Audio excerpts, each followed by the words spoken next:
nuestro título hoy, que se llama Los tres regalos del nacimiento de Jesús, el poder y el precio de la unción. Repetimos, hoy vamos a estar tratando un programa más que interesante y más que especial, conociendo, ¿verdad?, lo prefigurativo de la Biblia y cómo Dios, ¿verdad?, de forma tan profunda nos habla a través de su santa palabra. Mientras más escudriñamos las Sagradas Escrituras, nos damos cada vez más cuenta de lo grande, el gran regalo que Dios nos otorga a través de su santa, bendita y poderosa palabra, para conocerlo cada vez más a Él y para llegar, ¿verdad?, a tener un encuentro cada vez más personal con Él, sabiendo, ¿verdad?, lo prefigurativo que la palabra del Señor nos habla y qué es lo que nos quiere, ¿verdad?, decir a nuestras vidas a través, ¿verdad?, de lo que pues en la Biblia se nos enseña.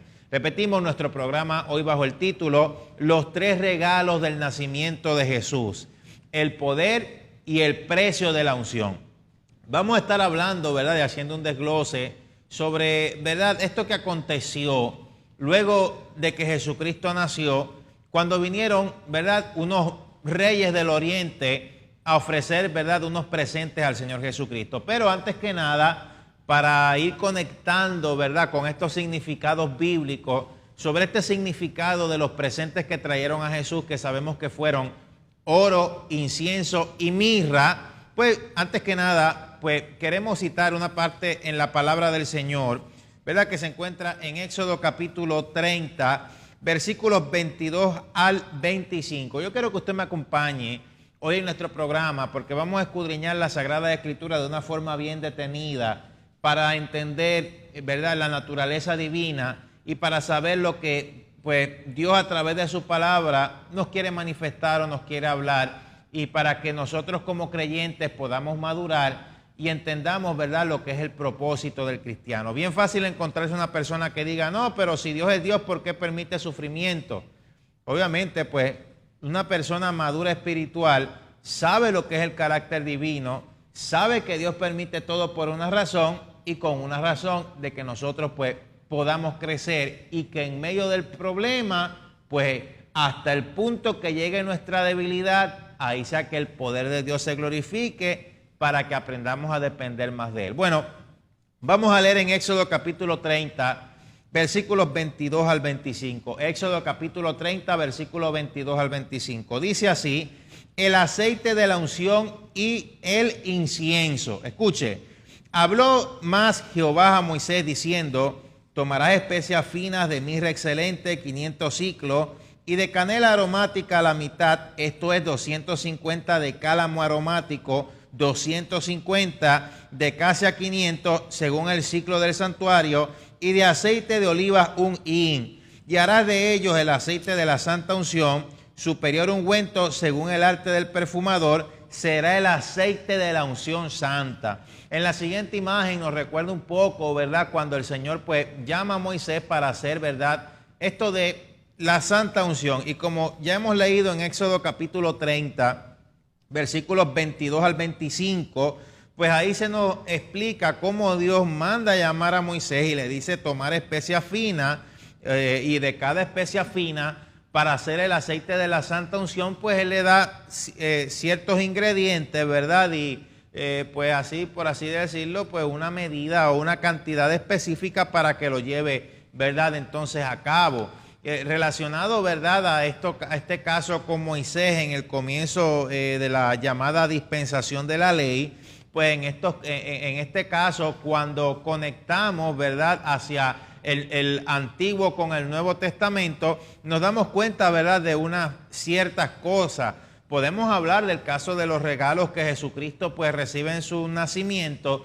Sin embargo, cuando nos vamos al Antiguo Testamento, pues entonces vemos que en estos casos los materiales de ciertas vestimentas sacerdotales, ¿verdad?, que se usaba en el tiempo, en este tiempo, ¿verdad?, de acuerdo a como Dios se lo mostró, ¿verdad?, al pueblo judío en su peregrinar en el desierto, pues en estas vestimentas sacerdotales hay tipos de Cristo. O sea, el oro, que significa la deidad en su manifestación, en el azul su origen celestial, en el color púrpura su realeza, en el carmesí su presencia, o sea, la presencia de Dios en el pueblo y su voluntad para perdonarlo y guiarlo. Y los sacerdotes, pues, dicen la palabra del Señor que debían de vestir no con corrección, sino con justicia. O sea que además de que ya Dios estaba dando un vestido externo prefigurativo, ¿verdad? En el caso de los sacerdotes que lo prefiguraban a Él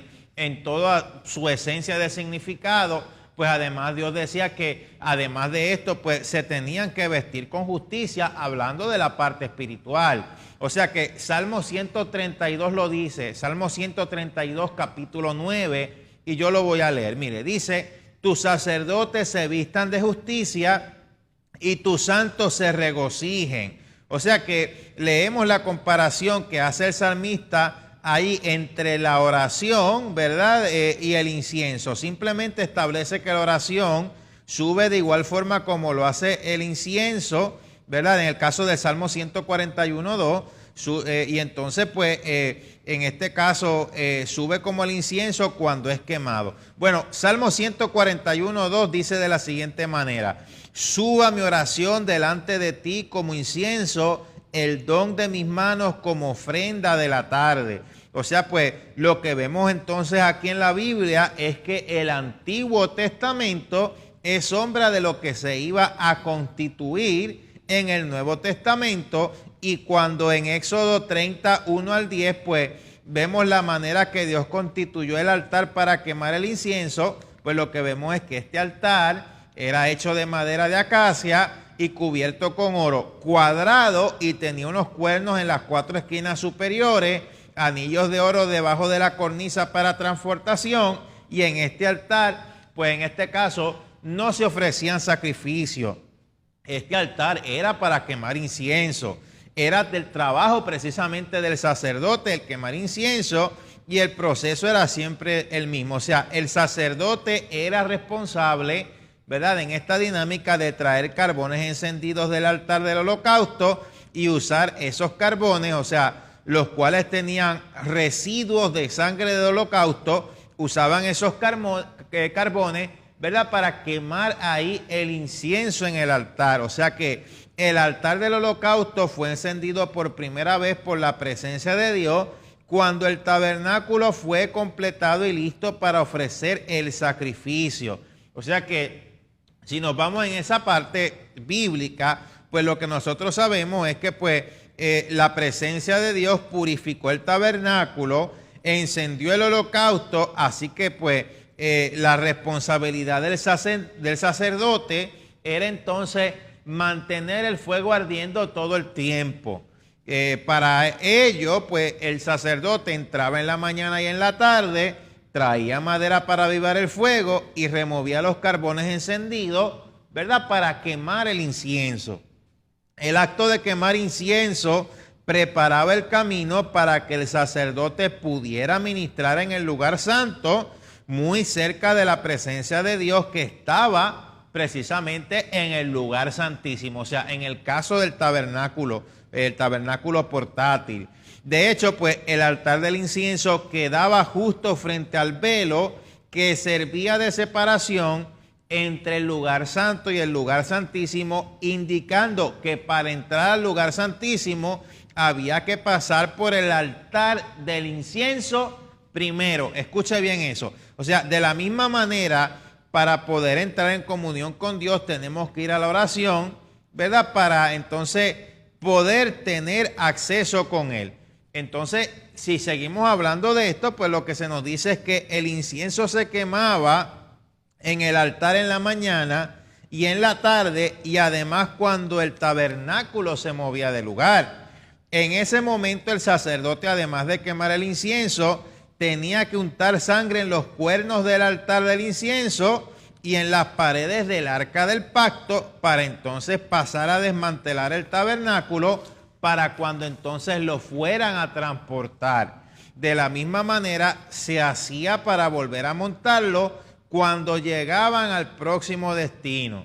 Mire eso. Entonces, lo que queremos mostrar, ¿verdad?, en esta mañana, o en nuestro programa que estamos grabando hoy, ¿verdad?, es que pues sabemos que ahora, si lo pasamos, ¿verdad?, al caso del Nuevo Testamento, pues en el caso del Nuevo Testamento viene Cristo e instruye la oración, ¿verdad?, y nos da el modelo de la oración, que se viene y se encuentra, como usted sabe, pues en Mateo capítulo 6, versículos 5 al 13, que ahí es donde Jesucristo nos da un tipo de oración modelo. O sea, Cristo nos da un modelo de la oración.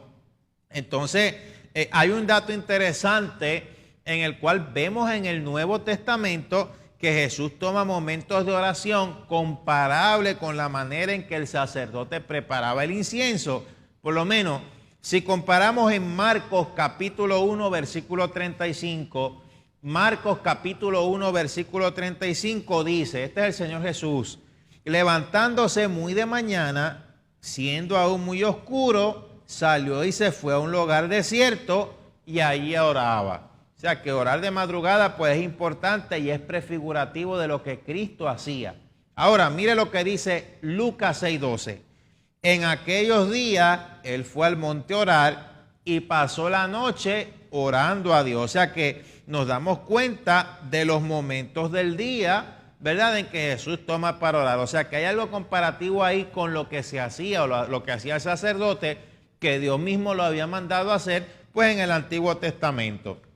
Entonces, lo más interesante, ¿verdad?, de lo que podemos nosotros ver acá es que pues Apocalipsis 5:8 nos habla también de lo prefigurativo de lo que es el incienso. O sea que lo que estamos confirmando aquí es que en la palabra del Señor el incienso es tipo de las oraciones. Nos dice Apocalipsis 5:8, ya en el caso, ¿verdad?, de la visión profética que tuvo el apóstol Juan en las cosas que han de venir, terribles juicios para la humanidad. Dice, cuando hubo tomado el libro, los 4 seres vivientes y los 24 ancianos se postraron delante del Cordero. Todos tenían arpas y copas de oro, mire esto, llenas de incienso, que son las oraciones de los santos. Cuando aquí dice las oraciones de los santos, no está hablando de las imágenes.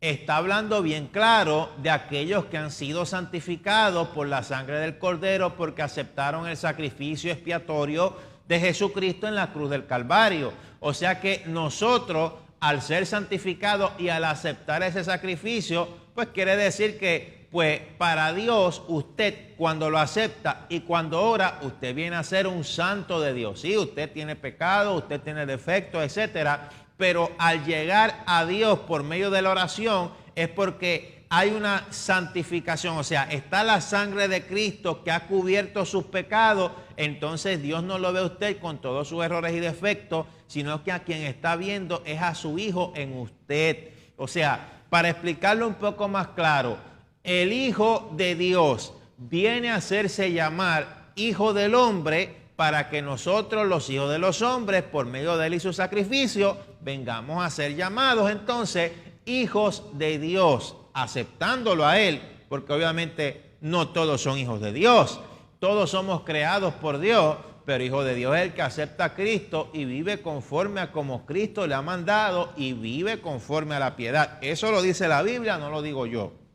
Ahora, hablando de esto del incienso, mire, Apocalipsis capítulo 8, y vamos a leer desde los versículos 2 al 5. Apocalipsis capítulo 8, versículos 2 al 5. Mire esto, dice, y vi a los 7 ángeles que estaban en pie ante Dios y se le dieron 7 trompetas. Otro ángel vino entonces y se paró ante el altar con un incensario de oro. Mire, y se le dio mucho incienso para añadirlo a las oraciones de todos los santos sobre el altar de oro que estaba delante del trono. Y de la mano del ángel subió a la presencia de Dios el humo del incienso con las oraciones de los santos. O sea, viene y lo dice de nuevo aquí. Dice, y el ángel tomó el incensario y lo llenó de fuego del altar y lo arrojó a la tierra, y hubo truenos, voces, relámpagos y un terremoto. O sea que, pues aquí nos dice bien claro, todas las oraciones de los hijos de Dios llegan hasta su presencia y llenan copa y son tipo ante Dios de incienso. Al final, cuando, ¿verdad?, esta dispensación de la gracia termine y está el terrible proceso transitorio en la tierra de 7 terribles años de gran tribulación que vienen acá con un líder político y otro religioso internacional que serán las personas más malas que la humanidad jamás ha conocido, pues ahí se ve ahí de forma prefigurativa cómo las oraciones de todos aquellos que han sido ultrajados, de todos los cristianos que han sido perseguidos, que están en copas de incienso, se vacían sobre la tierra y ahí es donde cae la ira de Dios. El que no se arrepiente se queda. El que no escapa y que tiene una oportunidad de escapar es porque sencillamente lo quiso. Por eso la palabra dice, huid de la ira venidera. ¿Y de quién es la ira? La ira es de Dios. Vamos a ver a continuación, ¿verdad?, estas imágenes para explicar algunas cositas también bien importantes en nuestro programa. Vamos a pedir al director acá, ¿verdad? Es bien importante entender, ¿verdad?, en esto del nacimiento de Jesucristo. Bueno, la tradición dice que fueron 3 reyes magos. Es bien importante decir que en la palabra cuando se nos dice reyes magos, no es que estaban dedicados a las artes adivinatorias, ni que eran astrólogos. Yo en una ocasión escuché a un astrólogo por ahí, bien conocido él, decir que supuestamente la Biblia respaldaba la astrología porque fueron 3 reyes magos a visitar a Jesús. Primero, la Biblia nos dice que fueron 3 y es imposible que hayan sido 3. Lo que pasa es que la gente asocia los 3 presentes y los 3 regalos que Cristo recibió como que fueran 3 reyes magos, pero la realidad, hermano, esta época que estamos viviendo es difícil, pero aquella pues también lo era, y nos iban a ir 3 personas pudientes de una alta, por así decirlo, de una alta jerarquía en el oriente, con todos esos regalos, solos en un desierto, en un caminar, siguiendo la estrella para darle los presentes al rey de los judíos y al rey del mundo, Jesucristo. Ellos iban a estar en caravana. Ellos iban a ser más de 3, o sea, mucho más que 3 sabios, y iban a estar rodeados por su sirviente, por sus guardaespaldas y por gente preparada para evitar, imagínense, que los secuestraran. Es hoy en día secuestran a la gente en ciertos países por ahí y no se vaya muy lejos, y que habrá sido en esos días donde todavía no había tanto control y protección. Pues obviamente hay que razonar un poco. No eran 3, primero, no eran 3. Eran más de 3, pero sí, eran 3 presentes. Ahora, la cantidad que dieron en esos presentes tiene que haber sido mucha, porque ellos no eran 3, sino que eran 3 presentes prefigurativos que la Biblia también nos enseña. Oro, incienso y mirra. ¿Eran astrólogos? No. Una cosa es la astrología, que trata de supuestamente adivinar a través de los astros, y otra cosa es la astronomía, que se estudia, ¿verdad? En este caso, ellos pues pudieron saber un evento profético que Jesucristo, el rey de los judíos y el salvador del mundo, iba a nacer por esa estrella, ¿verdad? Porque recuerde que Daniel, el profeta Daniel, uno de los profetas mayores, siempre estuvo pues obviamente en una alta posición jerárquica en todos los imperios. O sea que pues posiblemente entonces esta profecía en la clase alta del oriente se regó, porque es que Daniel era de la clase alta del oriente. Entonces ellos no eran astrólogos, ellos sencillamente a través del estudio de los astros, no a través de adivinar por los astros, sino a través de la astrología, supieron un tiempo determinado en la profecía como señal que Cristo iba a nacer. Y al decirles reyes magos, no es que estaban dedicados a las artes adivinatorias ni a la magia, sino que eran una gente sabia, una gente de alta jerarquía, una gente con estudio de la clase alta del oriente. Eso es bien importante, ¿verdad?, saberlo en este caso. Ahora, esos 3 regalos que viene y recibe Jesucristo luego de su nacimiento: oro, incienso y mirra. Mire lo que Dios nos está diciendo ahí y el tipo prefigurativo. O sea, oro, habíamos dicho, tipo de la deidad en su manifestación. Incienso, ya lo probamos comenzando nuestro programa, tipo de las oraciones. Ahora vamos a una parte bien importante también aquí de otro regalo que Cristo recibió, que se llama la mirra. La mirra en hebreo significa amargura. una hierba que tiene un olor muy agradable, pero un sabor amargo. Mirra, en el tipo espiritual prefigurativo, es morir a nuestro ego, morir a nuestro yo por medio de tribulaciones, pruebas y tormentas. Es el trato de Dios con el ser humano. No estar con lloriqueos que por qué Dios permite esto, que qué sé yo, hermano. El que está con eso es un inmaduro espiritual y sencillamente quiere hacer lo que le da la gana. En el momento del problema Dios se glorifica y ahí es que llegamos a la mayor bendición. Yo no digo que sea quizás malo hablar de prosperidad. El asunto es que hay que hablar la prosperidad como es, porque la prosperidad, imagínense, si nosotros solo nos preparamos para recibir y recibir prosperidad, los problemas nos van a destruir. Hay que estar preparado para cada problema y saber que la prosperidad no es solo espiritual, sino también es material. Entonces, lo que vemos aquí, en el caso, ¿verdad?, de los ingredientes de la santa unción, ¿verdad?, que viene entonces el Señor y le da, ¿verdad?, a Moisés, pues vemos inclusive la mirra en el ingrediente de la santa unción, que fue precisamente uno de los 3 regalos que esta clase alta del Oriente, o sea, que estos sabios vienen y le trajeron a Jesucristo poco después de su nacimiento. Estos ingredientes de la santa unción se les hablaron bien claro a Moisés y lo leímos al comienzo de nuestro programa. O sea, uno fue mirra. Mire esto, lo que podemos nosotros traducir aquí es que esto es lo prefigurativo que viene, por lo cual tenemos que pasar para recibir la unción de Dios.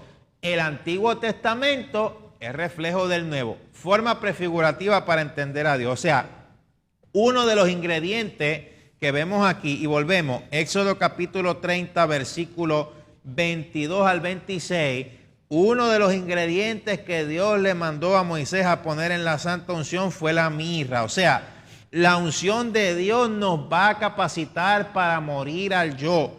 Usted va a morir a quien usted es. Usted va a ser sepultado y va a nacer Cristo en usted. O sea que ya usted no es usted mismo. La mirra va a ser la unción que lo va a capacitar a morir para quien es usted como tal. Otro ingrediente de la unción, mire, la canela, que representa la firmeza y la estabilidad, ya que el carácter es el fundamento para operar en la unción y la unción debe de ser sostenida por el carácter de la persona y siempre la unción va a peligrar en personas que sean inestables en su carácter. Por eso usted ve tanta gente con dones, eso es hermoso, pero el carácter se les va al piso y así mismo como tienen sus dones, así mismo caen con ellos. O sea, terrible. Otro ingrediente de la santa unción, acompáñeme y sígalo comprobando. Yo siempre doy los versos bíblicos para que usted compruebe lo que yo le estoy diciendo. Yo no me vengo con cuentos ni con inventos y esto es bien importante que usted se lo exija a todo predicador que le venga con un mensaje. Y estamos en Éxodo capítulo 30, versículos 22, escuche, al 25. Mire, ya hablamos, la mirra, en donde la unción nos va a capacitar a morir al yo. La canela, tipo de firmeza y estabilidad, ya que el carácter inestable, obviamente, pues va a peligrar.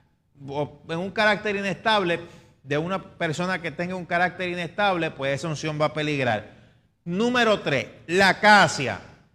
En hebreo significa doblarse, humillarse y adorar. Una planta olorosa que es como la canela. Ese es el caso de la acacia. O sea que lo que vemos aquí es que para Dios derramar su unción, Dios requiere adoración de nosotros. Juan capítulo 4, versículo 23 al 24 dice que debemos de convertirnos en verdaderos adoradores. O sea, Dios busca adoradores en espíritu y en verdad. Yo soy bien claro con algunas cosas. Usted como pueblo del Señor, como iglesia, tiene que ser bien balanceado. Yo sé que Dios nos quiere adorando y no solamente adorar es cantar. Quizás es parte de, pero nuestra vida constante viene a ser una ofrenda a Dios. Nuestra gratitud por lo que Dios ha dado, ¿verdad? Que inclusive hasta a su unigénito Hijo dio. Lo que Dios nos ha dado, ser de gratitud. Aquellos que se dicen ser cristianos y son unos pillos en los negocios, más pillos que los inconversos, sepa usted que Dios lo ve. Obviamente que lo saben, pero parece que se les olvidó. Y eso, nuestro diario vivir, es lo que Dios también recibe como una adoración en agradecimiento. Como yo, después de todo lo que me ha dado, voy a decir que soy cristiano, voy a hablar en lenguas en una iglesia y entonces en mi diario vivir voy a engañar a todos y no voy a honrar a Dios con lo que Dios me dio. O sea que ahí es donde está. Mire este otro ingrediente de la santa unción, el cálamo. El cálamo en hebreo es caña, o sea, una hierba rojiza que huele a jengibre, crece en las riberas de las corrientes de las aguas y usted sabe, de forma prefigurativa, la caña representa autoridad y el asunto es que antes de que Dios nos dé autoridad, debemos de estar sometidos a su autoridad. Aquel que no está sometido a Dios sencillamente no tiene autoridad. Y muchos por sentimentalismo y emociones creen tener supuesta autoridad y vienen con cuanta profecía falsa y con cuantas cosas se inventan por su fanatismo y de acuerdo a lo que ellos creen. Pero la verdad es que son cosas falsas porque no están sometidos a la verdad que es el Señor, sino que están sometidos a sus emociones y a sus sentimientos. Todo contrario a lo que Dios quiere. Ahora, mire este caso, ¿verdad? En el caso del aceite de oliva, que es otro ingrediente, ¿verdad? En el caso de la santa unción. Yo quiero hablar un poquito sobre esto porque es bien interesante. Mire, el aceite era extraído de las olivas maduras, las olivas eran llevadas a una cisterna y con unas piedras bien pesadas se machacaba para quitarle el cascarón y sacar el aceite. Después entonces el aceite permanecía en la cisterna por un tiempo para que las impurezas salieran, la suciedad salía y se botaba, y las piedras que se usaban para frisar las olivas, en hebreo tienen un nombre que se llaman Gad Shemen, que significa precisamente Getsemaní, y su traducción es molino de aceite. Entonces, mire ya todo lo que Dios nos venía hablando. Imagínense, y todo lo que es prefigurativo en el Antiguo Testamento para el Nuevo Testamento. ¿A dónde fue Jesucristo ya antes de entregar su vida? Al Getsemaní, porque todos tenemos que ir a ese Getsemaní, porque es que el asunto es que el discípulo no es mayor que su Señor. En el Getsemaní vamos a ser exprimidos, vamos a ser pisoteados, vamos a ser machacados como Cristo lo fue. Ahora, mire lo que pasó aquí. Jesucristo toma el puesto o el lugar de el que fue el primer Adán, pues se cayó en pecado, pero ahora Cristo viene a ser el segundo Adán. Entonces, en este caso, como nosotros perdimos, por así decirlo, ¿verdad?, en un jardín, la humanidad para siempre se perdió en un jardín llamado el Jardín del Edén. Pues en este caso, ahora Cristo viene y comienza la redención a la humanidad derramando su sudor como gotas de sangre que caían sobre la tierra, también sobre un jardín. Y este jardín llamado el Getsemaní. Entonces, ahí vemos un proceso médico que se llama hematidrosis, donde cuando pues estas presiones emotivas son tan fuertes, el sudor se mezcla con sangre y sale. Y mira ahí ya Cristo comenzando, ¿verdad?, a derramar su sangre por nosotros. Bueno, en nuestro caso, cuando vamos al Getsemaní, solo en esta condición es cuando sale todo lo sucio y escondido de nuestra vida para que, lo bien importante, las motivaciones puedan ser purificadas. Hoy en día hay muchos tirándole a los otros porque la motivación es la envidia. Otros, la motivación es querer pisotear a otro para subirse, como los políticos. Otro, la motivación es sencillamente alabar y exaltar al hombre para buscar puestos. Y esto lo vemos hoy en día en las iglesias y en muchos lugares. Y de esto Dios nos quiere limpiar. Por eso sencillamente es que no quieren pasar por el Getsemaní, sino por sus propios caminos. Pero la Biblia declara que el que se escapa o se salta del camino es ladrón y es salteador, o es ladrón y saqueador, y para el cielo no va. Imagínense, terrible. Y para continuar este tema tan importante que estamos hablando aquí, ¿verdad? Y bueno, precisamente hoy nuestro programa bajo el título Los tres regalos del nacimiento de Jesús, el poder y el precio de la unción. Yo quiero que usted me acompañe también en Génesis capítulo 37, versículo 25. Vamos a seguir hablando sobre esto bien interesante y yo quiero que leamos ahí. Génesis capítulo 37, versículo 25, que ahí leemos el terrible caso de la historia de José cuando fue vendido por sus hermanos. Vamos a resumirlo rápidamente para compararlo con Jesús y los presentes o regalos que recibió en su nacimiento. Ya hemos dicho, ¿verdad?, que la mirra es tipo de morir al yo.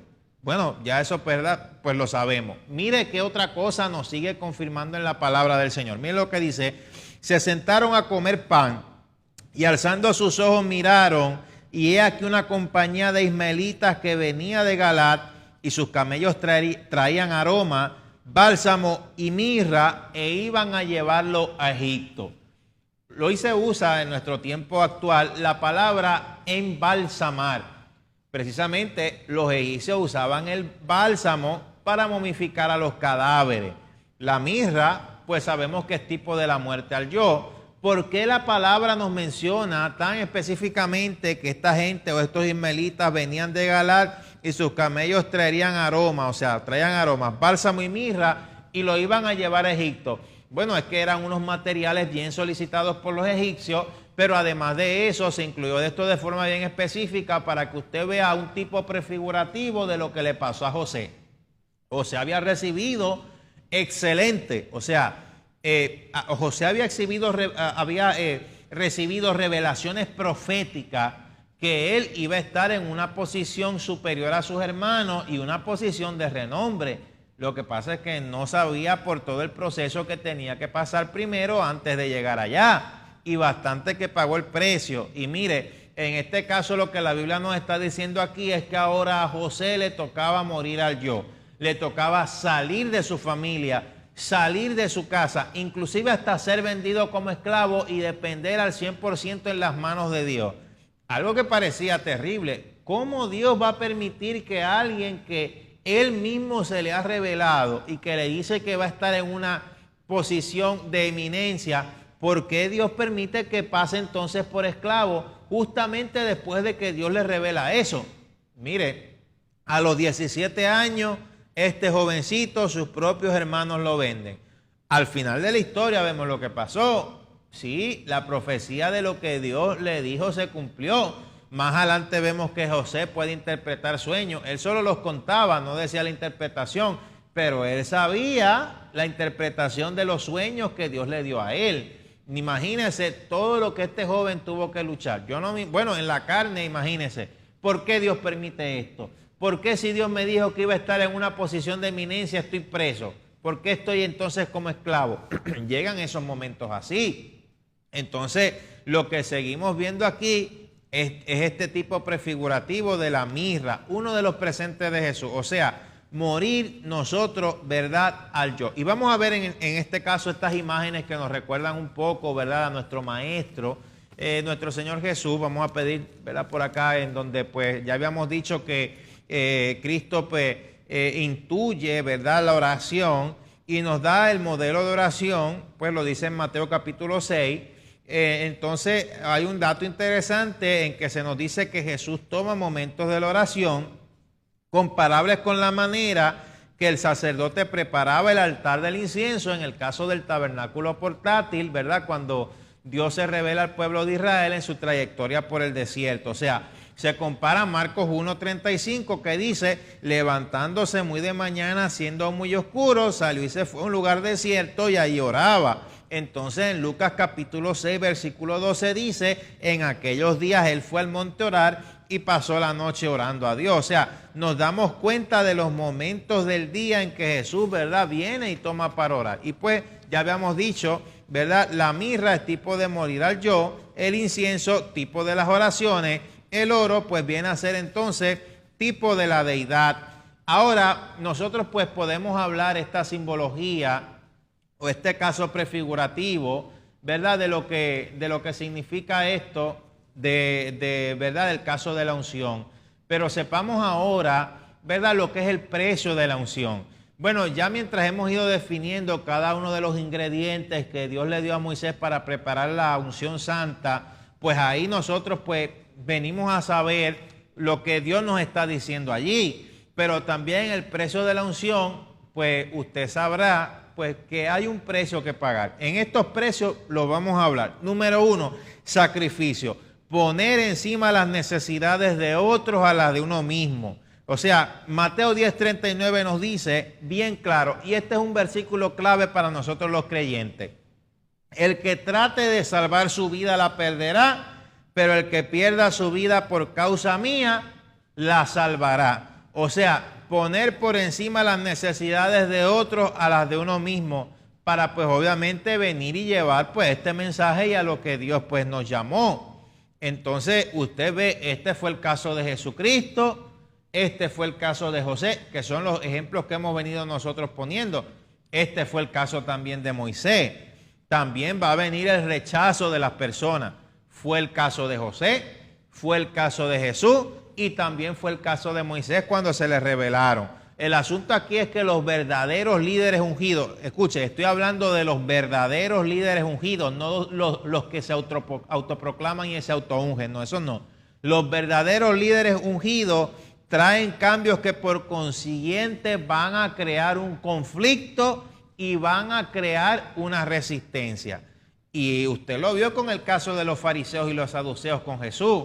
Nosotros, si somos menores que nuestro Señor, y nuestro Señor tuvo que pasar el martirio de fariseos y saduceos hipócritas, imagínese nosotros. O sea, esa gente con ese mismo espíritu, pues van a ser siempre los que en nuestro caminar con Dios van a estar tratando de hacernos caer y poner piedra de tropiezo.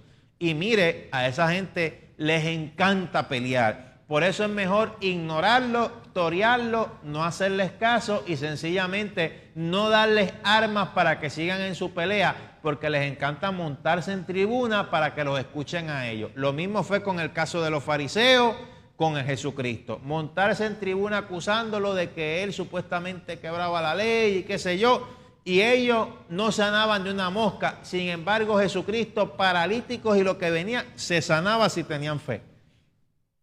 Otro precio de la unción, crítica. Mateo 5, 11 al 12 dice pues una palabra bien importante. Yo solamente pues lo que puedo resumir aquí es que siempre va a ser la prueba más grande de madurez. O sea, de convicción y de compromiso con la visión que Dios ha puesto en usted, pues se demuestra la actitud que el líder toma frente a la crítica. Esta gente que viene a criticarlo a usted, pues usted ve, Cristo a los fariseos los confrontó, les dijo a esta generación de víboras cuando les tuvo que decir.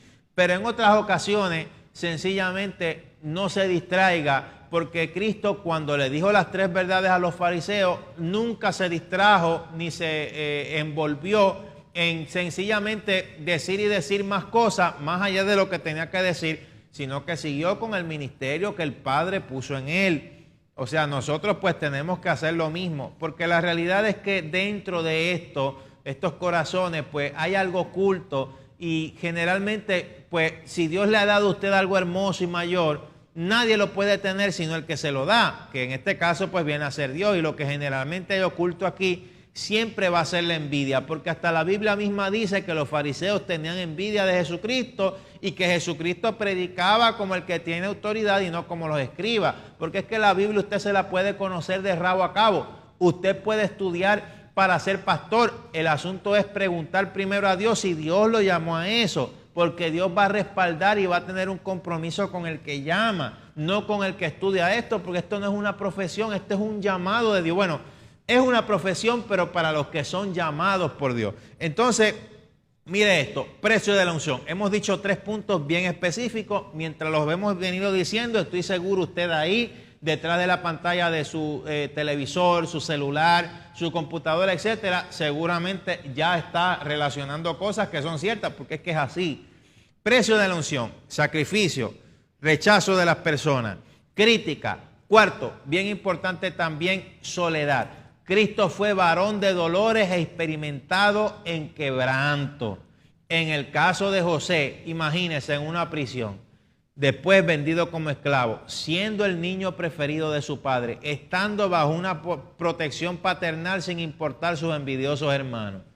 O sea, mientras más cerca la persona esté de Dios, va a existir un cambio, va a existir una transformación, va a existir, escuche, una verdadera santificación. Lo repito, verdadera santificación. Y al aplicar esto a nuestras vidas, muchos no los entenderán porque no están en el mismo nivel espiritual.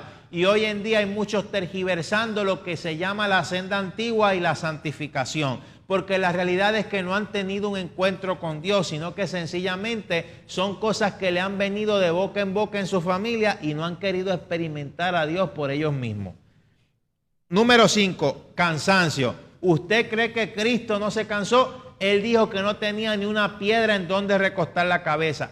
Ojo, no porque Cristo haya sido pobre, ni porque no tenía ni para darle a comer a sus discípulos, porque obviamente se llamó a 12 y si había gente que lo seguía, Él les daba de comer. La misma Biblia lo dice. Lo hacía por milagros y como Dios proveía.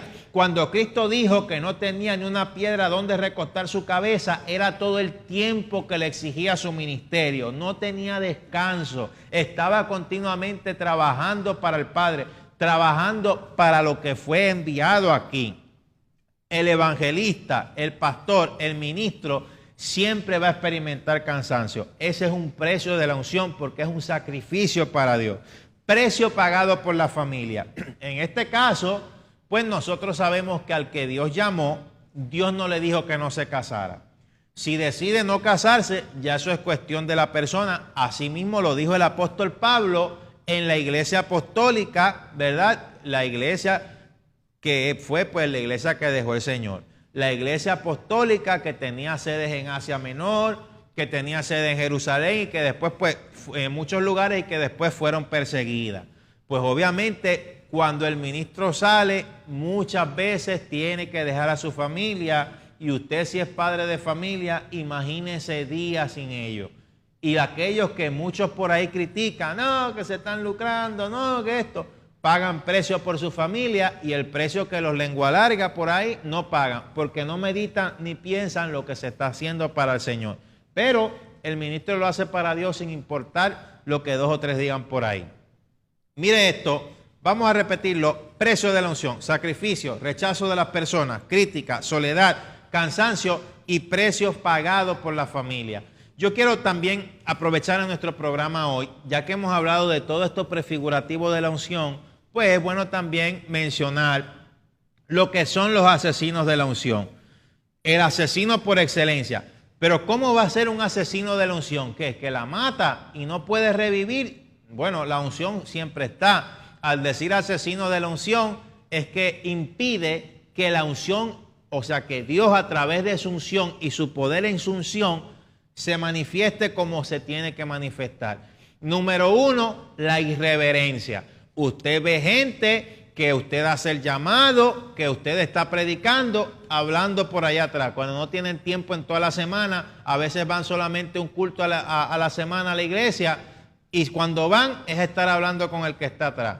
Vienen y le dicen, venga para orar por usted y están masticando chicles que parecen, usted me perdona como se lo voy a decir, pero parecen una vaca masticando hierba o pasto. Es increíble, terrible. Entonces hay una irreverencia terrible. Una irreverencia mayor. Hermano, yo no digo que no se adore. Sí, hay que cantar, pero usted tiene que enfocarse si en un culto o en una campaña evangelística, pues usted está invitando a una persona o usted trajo a un evangelista para que predicara la palabra o si usted está dando un concierto evangelístico. Si usted quiere hacer conciertos que todo sea alabanza y adoración, pues está bien, haga un concierto. Pero si usted está invitando a un evangelista, usted dele la parte temprano, no se la dé a las 11 de la noche, después de tantos agradecimientos y coreografía y tanta cantadera, perdóneme, pero ya se vuelve una cantadera. Es obviamente que Dios exige adoración de nosotros, pero estar cantando desde las 6 de la tarde hasta las 11 de la noche, eso es una irreverencia. Entonces no hay tiempo para orar por los enfermos, no hay tiempo por llamar a aquellos que se quieran reconciliar, porque ya la gente se ha ido. ¿Y sobre quién recae el peso? Sobre usted. ¿Y usted cree que Dios le va a recompensar eso? Olvídese, eso no es así. Entonces, estas irreverencias matan el propósito de Dios en la vida y lo que Dios quiere hacer y el avivamiento que quiere traer. El que hayan culto donde se cante más de lo que se predica es sencillamente que el pueblo de Dios no está preparado. No se puede dar más allá de lo que se tiene. O sea, no se puede dar lo que no se tiene. Si no se estudia la Biblia, si no se sabe la palabra, pues lo que se va a hacer es sencillamente cantar y cantar. Todo tiene un orden, todo tiene un peso. Mire, asesinos de la unción, irreverencia, las tradiciones de los hombres, eso va a ser lo que principalmente va a estar obstaculizando el derramar el poder de Dios. Tradiciones de hombres, lo hicieron, o sea, fue con el caso de los fariseos y hoy en día con los que tienen el espíritu de fariseísmo. Estas tradiciones de los hombres les impiden ver más allá de cómo Dios quiere obrar y de que sepan que Dios es un Dios de límite, que así mismo como tuvo misericordia con usted, lo tiene con otro. Entonces se envuelven en estas cosas y le impiden a otros que entren al cielo y a la vez ellos de forma consciente o inconsciente no están entrando. Mire esto, la falta de hambre por el poder de Dios, que eso va a contrictar al Espíritu Santo. La iglesia es más que un concierto, la iglesia es más que un show. A la iglesia vamos a conocer a Dios. En la adoración pues es parte de, pero si no hay palabra, usted nunca va a crecer. Escúcheme bien. Otro asesino de la unción, el pecado. ¿Por qué? Porque cada persona debe de ser un vaso limpio para que Dios se manifieste en libertad en la vida de esa persona. Dios es un Dios santo. Muchos hablan por ahí de santidad y dicen que cubrirse es santidad, pero en sus vidas están en pecado de adulterio, de fornicación, de robo, de celo, de envidia. Usted no es un vaso santo para el Señor. Y mire esto, lo que podemos nosotros hablar de todo esto que hemos mencionado, para resumir entonces, ¿qué es entonces la unción?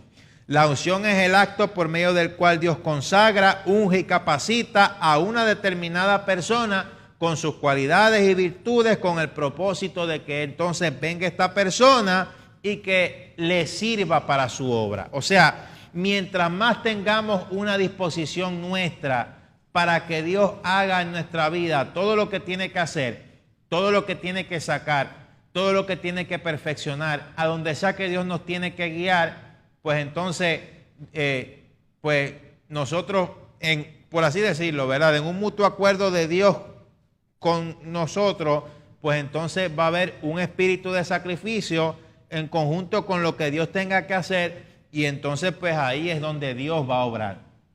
Soy el evangelista Miguel Sánchez Ávila y le queremos decir que ha sido más que un placer el estar nuevamente en nuestro programa tratando sobre este tema tan importante, sobre los 3 regalos del nacimiento de Jesucristo y lo que es el poder y el precio de la unción.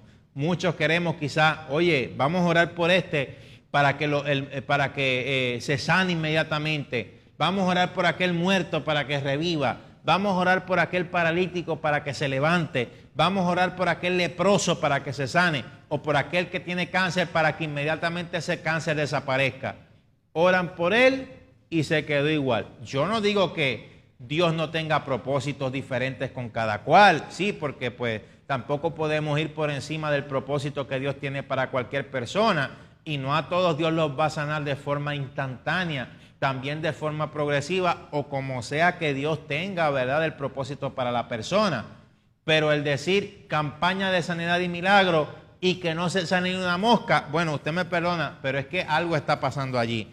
Así que lo que decimos acá, ¿verdad?, es sencillamente lo que la Biblia dice, y el verdadero evangelio del Señor, escúcheme, el verdadero evangelio del Señor siempre lo va a confrontar a usted.